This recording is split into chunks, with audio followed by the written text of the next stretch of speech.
रतनपुर गांव में शीला और उसके पति मोहन एक छोटे से घर में रहते थे। मोहन और शीला के 2 बच्चे भी थे। एक का नाम चांदनी और एक का राजू था। इनका परिवार छोटा था और परिवार छोटा होने का मतलब है कि कम खर्च और अपने मनपसंद का भोजन खाने को मिल जाता था। एक दिन राजू और चांदनी को समोसे खाने का बड़ा मन करता है, तो वे दोनों अपनी माँ को समोसे बनाने के लिए कहते हैं। मम्मी समोसे बनाओ ना, आज समोसे खाने को बहुत मन कर रहा है। शीला समोसे बनाने के लिए रसोई घर में चली जाती है और समोसे बनाने लगती है। शीला समोसे बना ही रही होती है कि तभी उसके घर के बाहर से एक भयानक चुड़ैल गुजरती है। चुड़ैल को स्वादिष्ट भोजन की खुशबू आने लगती है। वह जब शीला के घर में झांक कर देखती है तो उसे गर्मा गर्म समोसे दिखाई देते हैं। चुड़ैल समोसे को देखने के बाद खुद को रोक नहीं पाती है। उसके मुंह से लार टपकने लगती है। अब चुड़ैल से रहा नहीं जा रहा था। चुड़ैल शीला के जाने का इंतजार करती है और शीला जैसे ही रसोई घर से बाहर जाती है कि उतने में चुड़ैल अपनी शैतानी शक्तियों से सारे समोसे चट कर जाती है।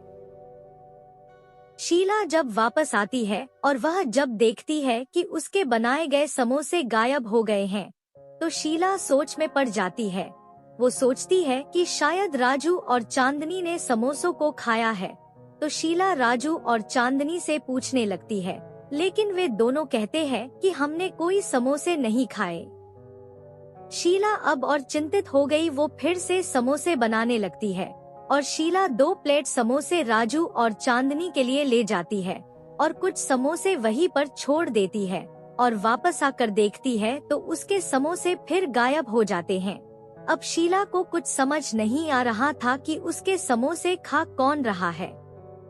शीला समोसे चोर का पता लगाने के लिए फिर से समोसे बनाती है और इस बार शीला समोसों में कुछ मिलाती है और सारे समोसे रसोई घर में रख कर चली जाती है और चुड़ैल उन समोसों को बड़े चाव से खा जाती है।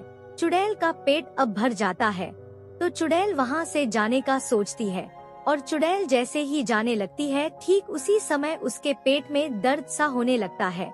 चुड़ैल को कुछ समझ नहीं आ रहा था कि मेरे साथ क्या हो रहा है। चुड़ैल जोर जोर से चिल्लाने लगी और दौड़कर घास के मैदान में जाकर बैठ गई। चुड़ैल को दस्त आने लगे। वह अब परेशान हो गई और जोर जोर से चिल्लाने लगी। शीला को चुड़ैल की आवाज सुनाई देती है और वो तुरंत घर के बाहर जाकर देखती है तो चुड़ैल थकी हुई शीला के पास आती है और कहती है कि तुम्हारे समोसों की वजह से मेरा ये हाल हुआ है। मैं तुम्हारे समोसे चोरी से खा रही थी। अचानक मेरा पेट खराब हो गया और मुझे दस्त आने लगे। इतना कहते ही चुड़ैल फिर घास के मैदान में जाकर बैठ गई। उसका पेट बुरी तरह खराब हो गया था। चुड़ैल की हालत अब और खराब हो गई। चुड़ैल शीला से कहती है कि आज के बाद मैं कभी भी किसी का भोजन चुरा के नहीं खाऊंगी।